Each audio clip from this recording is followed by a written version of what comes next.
तो बच्चों अब हम करेंगे स्टेप डेविएशन, और बच्चों ये लास्ट मेथड है मीन निकालने का। तो देखिए पहले के दो हमने कर चुके हैं, अब ये लास्ट वही वाला क्वेश्चन है बच्चों, और मैं अब इसको स्टेप डेविएशन से करता हूँ। तो देखिए सबसे पहले अगर कोई भी आगे आपको क्वेश्चन करना है तो सबसे पहले आपको एक्स आई निकालना पड़ेगा। और एक्स आई कहाँ से निकलता है बच्चों? यहाँ से, इस वाले से। तो देखिए एक्स आई निकाल लेता हूँ मैं, और उसको हम बोलते हैं क्लास मार्क।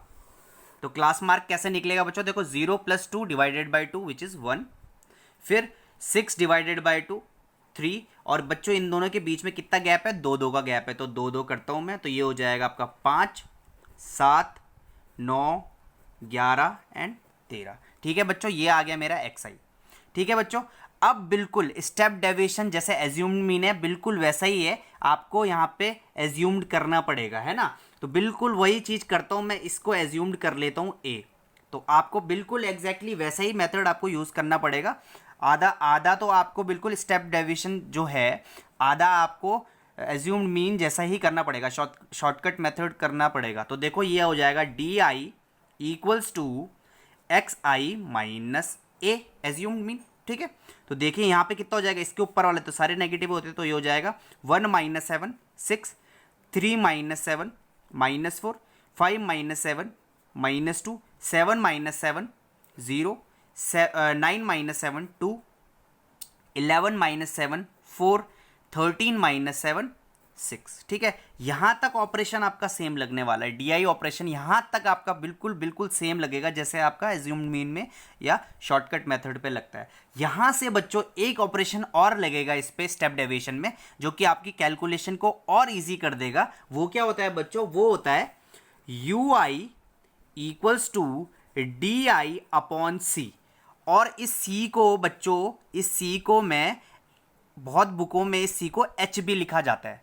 ठीक है, डी आई अपॉन सी और डी आई अपॉन एच भी कर सकते हो आप। एच मतलब बच्चों इन दोनों के बीच की डिस्टेंस, इन दोनों के बीच की हाइट, इसको हाइट बोलते हैं। देखो इन दोनों के बीच में कितना डिफरेंस है? 2 का डिफरेंस है, तो ये जो ये सी होने वाला है ये हो जाएगा 2, या फिर इसको मैं एच भी लिख सकता हूँ, और एच कितना हो जाएगा मेरे पे? 2। तो देखो डी आई कितना था मेरे पे, अब जो यू आई होता है वो डी आई अपॉन सी और एच हो सकता है। तो एच और सी क्या होता है बच्चों? इन दोनों के बीच की जो डिस्टेंस है। अगर मैं 4 - 2 करूं तो देखो 2 2 की इन दोनों में क्या है? डिफरेंस है। तो देखो यहाँ पे यू आई जो होने वाला है हो जाएगा -6 डिवाइडेड बाई 2, तो कितना हो जाएगा बच्चों? यहाँ पे -3, यहाँ हो जाएगा -2, यहाँ हो जाएगा -1, यहाँ 0 या 1 या 2 या 3।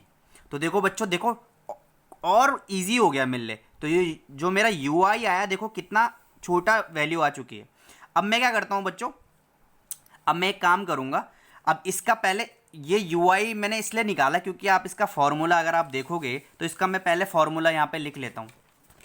तो जो स्टेप डेविएशन का फॉर्मूला होता है वो होता है बच्चों A plus sigma F I U I upon sigma F I into C, और मैं यहाँ पे सी की जगह एच भी लिख सकता हूँ, और एच यहाँ पर सी या तो एच लिखो, कोई दिक्कत की बात नहीं है। ठीक है, तो आप यहाँ पे अभी इस टाइम सी लिख लेते हैं। ठीक है, तो ये इसका फॉर्मूला है बच्चों। अब देखो ध्यान से, तो देखो यू आई मैंने निकाल दिया, अब यू आई इंटू एफ आई करूँगा। देखो यू आई इंटू एफ आई करूँगा ना मैं यहाँ, तो ये वाला नेक्स्ट स्टेप जो होगा वो होगा यू आई एफ आई। तो U I into F I करो, देखो अब यहाँ पे -3 इंटू 1 कितना हो जाएगा? -3, -2 इंटू 2 -4, -1 इंटू 1 -1, 0 इंटू 5 0, 1 इंटू 6 कितना हो जाएगा? 6, 2 इंटू 2 4, 3 इंटू 3 9। तो देखो यहाँ पे जो सिग्मा एफ आई यू आई या फिर यू आई एफ आई होगा वो कितना होने वाला है? इन सबको आप ऐड करोगे तो कितना आ जाने वाला है बच्चों? ये सिग्मा एफ आई यू आई, इसको आप ऐड करो, देखो कितना आ रहा है। तो देखो ये 4 से तो ये 4 कट गया। ठीक है, और यहाँ पे ये हो जाएगा 4 9 10 11 12 13 14 15। ठीक है, और 15 में से मैं 4 कम करूंगा तो ये हो जाएगा 11। तो देखो सिग्मा एफ आई यू आई आ गया बच्चों मेरे पे 11, और यहाँ पे मेरे पे सिग्मा एफ आई कितना था बच्चों? सिग्मा एफ आई था यहाँ पे मेरे पे 20, है ना। तो जो मेरे पे सिग्मा एफ आई आया यहाँ पर वो था यहाँ पर 20। अब मैं फॉर्मूले पे यूज़ करता हूँ, देखो मैं फॉर्मूला लगाता हूँ तो आपको ये समझ में आ गया होगा कि नया ऑपरेशन जो यहाँ पे यूआई लगा ना, ये जो भी डीआई आपने एज्यूम निमीन में किया था उसी से जस्ट थोड़ा सा एक और स्टेप लगेगा, स्टेप डेविएशन में, वो यूआई लगेगा। यूआई क्या होता है, बस इन दोनों की जो डिस्टेंस है उससे डिवाइड कर देना है, तो यूआई हो जाएगा डी अपॉन सी या फिर डी अपॉन एच। तो देखो यहाँ पे यूआई एफ आई आ गया, और अब मैं इसको मल्टीप्लाई, इसको सिग्मा करूँगा तो देखो ये हो गया। अब मैं इसको फॉर्मूले में रखता हूँ बच्चों, तो देखो कितना इजी होने वाला है। तो देखो जो x आ जाएगा मेरा, a मैंने क्या लिया था बच्चों, एज्यूम मैंने 7 लिया था, तो ये हो जाएगा 7 plus sigma F I U I कितना था बच्चों मेरे पे, sigma F I U I था 11, तो यहाँ पे मैं लिखूंगा बच्चों 11 अपॉन सिग्मा एफ आई था 20 इंटू सी, इन दोनों के बीच में कितने की डिस्टेंस थी, वो थी बच्चों 2 की, तो ये कटेगा तो हो जाएगा 10, ये 0 हटेगा, पॉइंट लगेगा, तो कितना हो जाएगा बच्चों, मीन हो जाएगा मेरा 8.1। तो बच्चों देखो कितना इजी था ये स्टेप डेविएशन, है ना। तो बच्चों देखो हमारे तीनों मेथड हो चुके हैं, अब मैं कुछ टाइप्स के क्वेश्चंस करवाने वाला हूं आपको जो कि इंपॉर्टेंट है, ठीक है। अच्छा एक और चीज़ मैं आपको, एक और चीज़, एक क्वेश्चन देता हूं और इस क्वेश्चन को आप तीनों तरीके से करना। तो बच्चों ये क्वेश्चन है आप लोगों के लिए अभी होमवर्क में, और बच्चों देखिए ये वाला क्वेश्चन आप उतार लीजिए, ये क्लास इंटरवल है और ये है फ्रीक्वेंसी, ठीक है। आपको इसको पहले डायरेक्ट मेथड से करना है, ठीक है। और बच्चों ये बिल्कुल इसमें आपको चीटिंग नहीं करनी, आपको पहले डायरेक्ट मेथड से करना है इसको।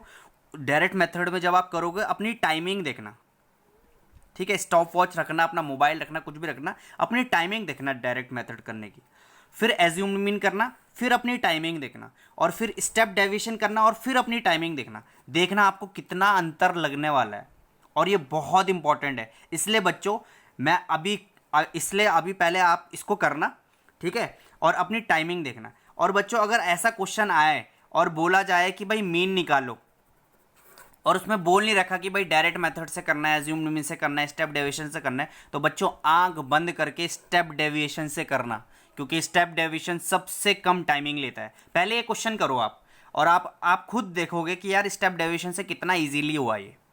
डायरेक्ट मेथड मत करना गलती से भी, बच्चे बोलते हैं अरे सर ये तो बहुत इजी है, इसमें ज़्यादा याद करने, बच्चों इस पे आप बहुत फंसने वाले हो। आधा यही क्वेश्चन ना आप कम से कम 20 मिनट्स ले लोगे, इस करके देखना आज जरा आप इसको, है ना। इसका आंसर कितना है बच्चों, 98.04, है ना। तो चलो बच्चों अब क्या करेंगे हम, अब मैं सारे इंपॉर्टेंट क्वेश्चन जो है, कितने प्रकार के क्वेश्चन है, टाइप्स ऑफ क्वेश्चन मैं अब नेक्स्ट वीडियो में करवाता हूँ।